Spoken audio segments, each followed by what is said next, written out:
Hey, welcome to your lecture on preparing to write.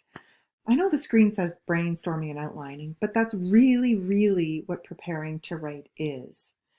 It's going through a very specific process of reading, of thinking, of doing some free writing, and then doing some planning.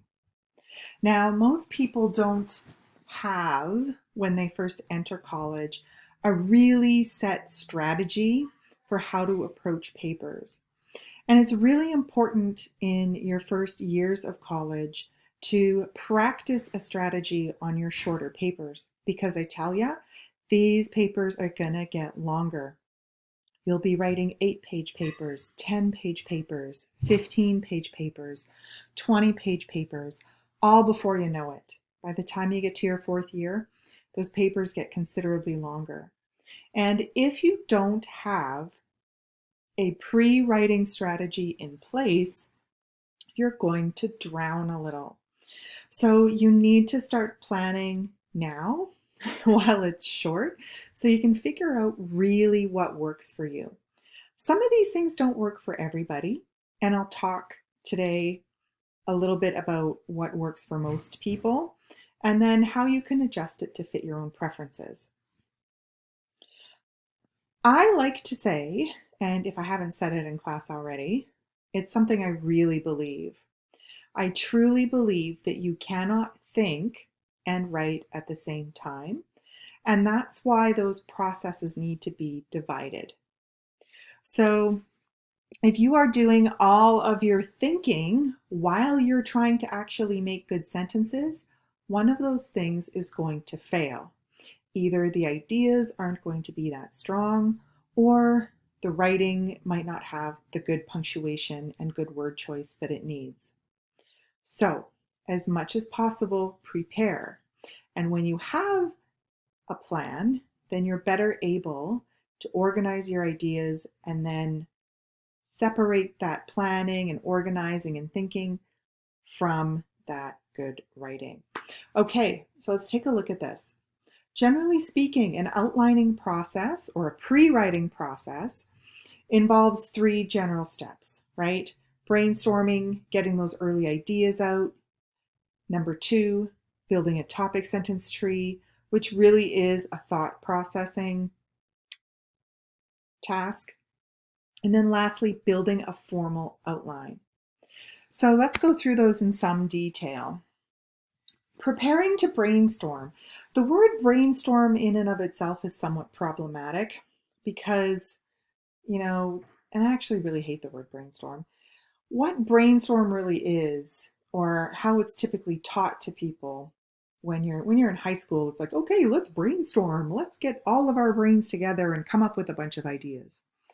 And that's great in a group, but to brainstorm for yourself feels kind of sad and kind of tedious. So I don't really like to think about brainstorming in an individual way, but most people are kind of used to that term, so we'll use it. So what typically happens to people who are experienced writers is they begin a research process, they read what they're going to read, and then they walk around a lot thinking about it.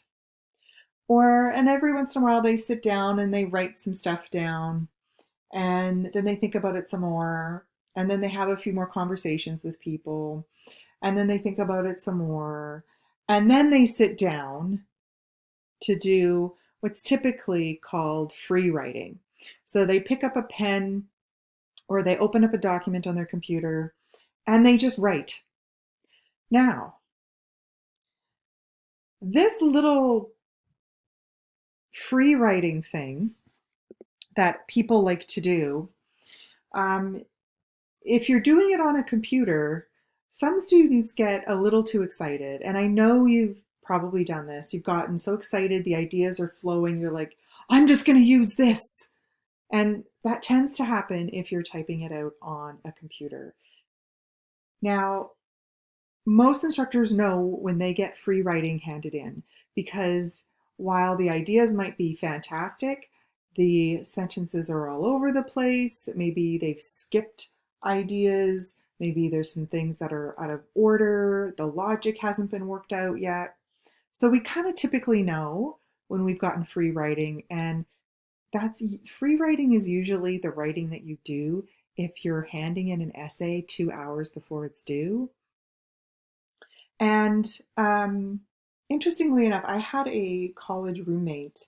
Her name was Rhonda, and that was really the only way she could write. She would walk around thinking for days, and then when she was ready, she would just sit and she would write it all down. And that worked really great her first couple of years because she had really strong ideas and she was already kind of an okay writer, right? So she would always argue that, oh no, the essays that I hand in that are a rush, those are the ones that I do really well on. But that only worked her first 2 years of university. By year three, when she was handing in 10-page, 15-page papers, she was hooped. She was awake for 36 to 48 hours straight. She couldn't do anything but write that one paper for 3 days. And of course, she'd miss her other classes and then she'd get behind, and it was a nightmare because she didn't practice these strategies, right? So when you free write, free writing is an awesome, excellent, fantastic thing to do, but you're doing it 2 weeks before the paper's due. You're brainstorming answers to the essay question. You're coming up with different parts of the paper. You're doing lots of writing about every single idea that is coming to your mind. And you're doing it over a series of evenings. 2 or 3 nights a week, you might just sit down and brainstorm for half an hour on different parts of the paper that you are hoping to write. If you get all of that writing angst and all those random ideas out early, then when you sit down later, you can figure out what the strongest ideas are. Not all your ideas are going to be good ones. You want to get rid of those ones, right? And you want to keep the strong ones. You want to organize the information in the writing that you have. You want to see what recurring themes pop out so that when you're making your essay plan, when you're writing your thesis, and you're looking for those 3 parts or those 2 parts or those 4 parts, that you can then find good quotes and you can organize them in those sections later. So you want to do this free writing and brainstorming early. People often think that brainstorming is just kind of a waste of time, right? So they often want to rush through it. So I encourage you to think about free writing as part of the process instead of calling it brainstorming. If you are already a visual thinker, diagramming can help you. I had another person that I lived in the dorms with back at the U of A back in the day, and she would put up big sheets of art paper on her walls, and she would have to draw it out as a picture because she was in a fine art program actually, and she already knew she was a visual thinker, so she would draw it out on her wall. She would have to see it big, and then once she had drawn everything out on the wall, she would sit with her computer and she would look up at the wall every once in a while to see if she was on track. For me, this doesn't work. And I'll tell you why. Because I'm not a particularly visual person. I'm not somebody who sits down to draw and doodle. And when I start to make it look like I think how it should look, then I get more worried about how nice my lines are and how nice my bubbles are and how neat my writing is than I do about the actual ideas. So I get horribly, horribly delayed just trying to make the picture look nice rather than actually getting the ideas out. So I know it doesn't work for me. When I free write, it looks like this. I've got all kinds of circles going on. I've got ideas and words that I like that I might want to use as keywords. I'm thinking about doing a diagram. I'm putting question marks beside things I'm not sure about or I might want to think about later. I use arrows. I'm thinking about different organizational methods over here on the right. So when I free write, it's not neat and tidy and messy. I don't even think my words are on the lines. right? So when you free write, really think about doing it on pen and paper. This will stop you from handing in any writing that isn't really ready to be handed in yet.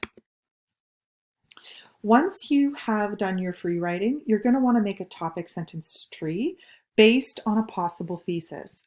We did talk about thesis statements last week. So really bear in mind that you need to have some parts that need to be organized. Put your possible thesis at the top of your page, and then build topic sentences that fit those parts of your thesis. Now, here is a thesis I was trying to work out for a 10-15 page paper. I'm numbering my parts. I know this is going to be part 1 here at the top. I know this is going to be part 2 here in the middle. I know this is going to be part 3.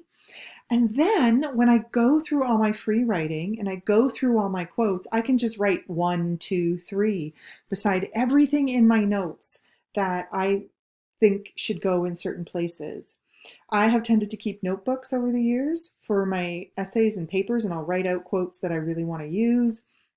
And then I put the numbers to kind of help me organize and figure out where things go.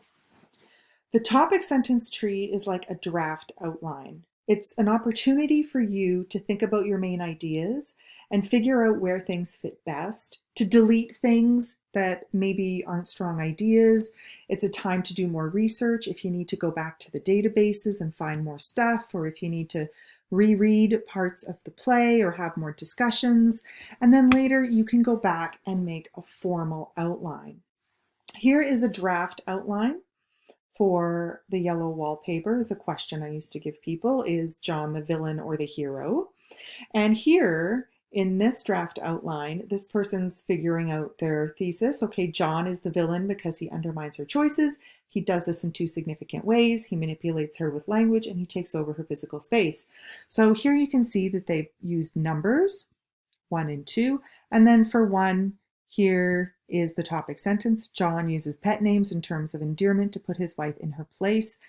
This topic sentence expands on the point in the thesis, adds to it, and then this draft outline lists where all of the quotes are that he wants to use. Then the person would go to the next one and continue on. A formal outline has complete topic sentences, has linking sentences. So linking sentences take you from one part to the next. It has the quotes all typed out, and it is there for you to work in and around. So generally, a formal, complete outline has all of the quotes, some words of analysis, and linking sentences for each section. This is what this looks like.